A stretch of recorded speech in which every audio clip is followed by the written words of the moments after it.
भारत का हजारों साल पुराना इतिहास सोचिए एक बंद कमरे की तरह है। अब सवाल यह है कि उस कमरे का ताला खोलने के लिए चाबी कहाँ मिलेगी। तो आज हम उन्हीं चाबियों को ढूंढने वाले हैं और अतीत के कुछ बेहद दिलचस्प दरवाजे खोलने की कोशिश करेंगे। ये सवाल तो मन में आता ही है ना। हमारे पास कोई टाइम मशीन तो है नहीं कि हम पीछे जाके देखाएं। तो फिर हमें ये सब कैसे पता चलता है कि उस जमाने में लोग कैसे रहते थे, समाज कैसा था, क्या होता था? इसका जवाब जानते हैं, एक बहुत ही रोमांचक जासूसी कहानी की तरह है। बिल्कुल, इतिहास को समझना किसी क्राइम केस को सुलझाने जैसा ही है। इसमें इतिहासकारों को एक जासूस की तरह सुराग ढूंढने पड़ते हैं, सबूतों को आपस में जोड़ना पड़ता है और फिर जाकर अतीत की एक तस्वीर बनती है। तो ये सिर्फ तारीखें और राजाओं के नाम रटना नहीं है, ये एक पड़ताल है। तो चलिए इस पड़ताल के पहले कदम में ये समझते हैं कि आखिर इतिहासकार काम कैसे करते हैं। वो गुजरे हुए वक्त को आवाज कैसे देते हैं। ये बात सब कुछ कह देती है। एक इतिहासकार का काम सिर्फ पुरानी किताबें पढ़ना भर नहीं है। उनका असली काम तो एक जासूस की तरह हर सुराग का पीछा करना है, उसकी सच्चाई को परखना है। वो हर सबूत से सवाल पूछते हैं, भाई ये किसने लिखा, क्यों लिखा, और सबसे जरूरी, क्या ये सच है? अब देखिए, इसका एक बहुत बढ़िया उदाहरण है राजा हर्ष का मामला। 7वीं सदी के बहुत ही ताकतवर राजा थे। उनके दरबारी कवि थे बाणभट्ट, जिन्होंने उनकी जीवनी लिखी, हर्ष चरित्र। लेकिन मजे की बात यह है कि उस पूरी किताब में उनकी एक बड़ी हार का जिक्र तक नहीं है।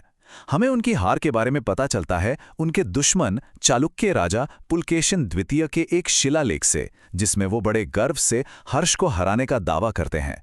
इससे ये साफ हो जाता है कि एक सोर्स पर भरोसा नहीं किया जा सकता। पूरी कहानी के लिए सारे सुराग जोड़ने पड़ते हैं। इतिहासकारों को मोटे तौर पर दो तरह के सुराग मिलते हैं, लिखित यानी जो लिखा हुआ है, और मौखिक यानी जो कहानियों और गीतों में जिंदा है। पहले तो इतिहासकार सिर्फ लिखी हुई चीजों पर ही भरोसा करते थे क्योंकि उन्हें परखा जा सकता था। लेकिन अब ये सोच बदल रही है। अब ये माना जाता है कि महाभारत जैसी कथाओं और पुराने लोकगीतों में भी उस दौर के समाज की कई सच्ची बातें और यादें छिपी हो सकती हैं। तो चलिए सबसे पहले सबूत की जांच करते हैं, यानी लिखित स्रोत। ये किसी भी ऐतिहासिक पड़ताल की, कह सकते हैं, रीढ़ की हड्डी होते हैं। भारत के पुराने साहित्य को हम दो बड़े हिस्सों में बांट सकते हैं। एक तरफ हैं धार्मिक ग्रंथ जैसे वेद और उपनिषद, जो हमें उस समय की पूजा पाठ, मान्यताएं और रीति रिवाजों के बारे में बताते हैं। और दूसरी तरफ है धर्मनिरपेक्ष साहित्य, जैसे कौटिल्य का अर्थशास्त्र, जो मौर्य काल में सरकार कैसे चलती थी उसका पूरा खाका खींच देता है।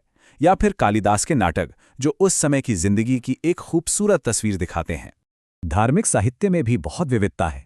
वेदों में हमें प्रार्थनाएं और यज्ञ के नियम मिलते हैं, तो रामायण और महाभारत जैसे महाकाव्य हमें उस दौर की सामाजिक व्यवस्था की एक झलक देते हैं। और बौद्ध और जैन ग्रंथ, जो आम लोगों की भाषा पाली और प्राकृत में लिखे गए, वो इन धर्मों के शुरुआती विचारों को समझने में हमारी मदद करते हैं।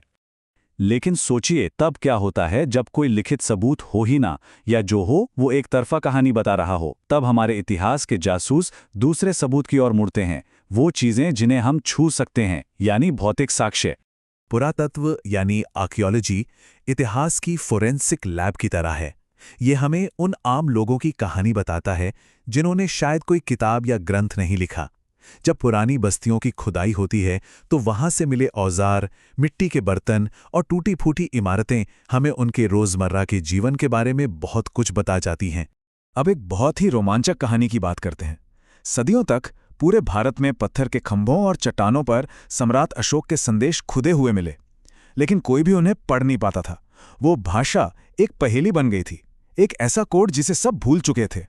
जरा इस टाइमलाइन को देखिए। अशोक ने ये शिलालेख 3री सदी ईसा पूर्व में लिखवाए थे, और फिर लगभग 2000 साल बाद 1837 में ईस्ट इंडिया कंपनी के एक ऑफिसर जेम्स प्रिंसेप ने आखिरकार इस लिपि को पढ़ लिया। सोचिए, इस एक कामयाबी ने भारत के इतिहास के कई सौ साल के भूले हुए पन्नों को एक झटके में खोलकर रख दिया। ये सच में एक जबरदस्त खोज थी। भौतिक सबूतों में सिक्के भी बहुत काम के होते हैं। सबसे पुराने सिक्कों पर तो बस कुछ निशान बने होते थे, लेकिन बाद में जब हिंद यवन शासक आए तो उन्होंने सिक्कों पर राजाओं के नाम और उनके चित्र छापना शुरू कर दिया। फिर मध्य एशिया से आए कुषाणों ने भारत में सबसे पहले सोने के सिक्के चलाए, जो दिखाता है कि उस समय कितनी समृद्धि थी। तो सिक्के हमें अर्थव्यवस्था, राजाओं और यहां तक कि धर्म के बारे में भी बताते हैं। अच्छा, पर यह कैसे पता चलता है कि कोई चीज कितनी पुरानी है? इसके लिए कमाल की वैज्ञानिक तकनीक है, कार्बन 14 डेटिंग। देखिए, हर जीवित चीज में, चाहे वो पेड़ हो या इंसान, कार्बन 14 होता है। मरने के बाद ये एक तय रफ्तार से धीरे धीरे खत्म होने लगता है। तो वैज्ञानिक किसी पुरानी हड्डी या लकड़ी के टुकड़े में ये मापते हैं कि कितना कार्बन 14 बचा है और उसी से उसकी उम्र का बिल्कुल सटीक अंदाजा लगा लेते हैं। है ना कमाल की चीज? अब किसी भी अच्छी पड़ताल में बाहरी गवाहों के बयान बहुत मायने रखते हैं ना। इतिहास की इस पड़ताल में भी ऐसा ही है। और ये बाहरी गवाह थे वो विदेशी यात्री जो समय समय पर भारत आए।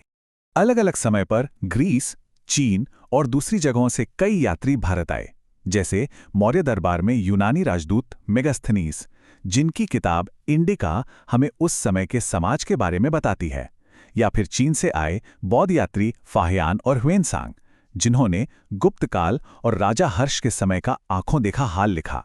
इनके लिखे हुए वृत्तांत हमें एक बाहरी नजरिया देते हैं और भारतीय स्रोतों में लिखी बातों की पुष्टि करने में भी मदद करते हैं। तो अब हम अपनी पड़ताल के आखिरी और शायद सबसे जरूरी पड़ाव पर आ गए हैं। सारे सबूत इकट्ठा हो जाने के बाद भी कहानी इस बात पर निर्भर करती है कि उसे सुना कौन रहा है। और यही सबसे अहम बात है।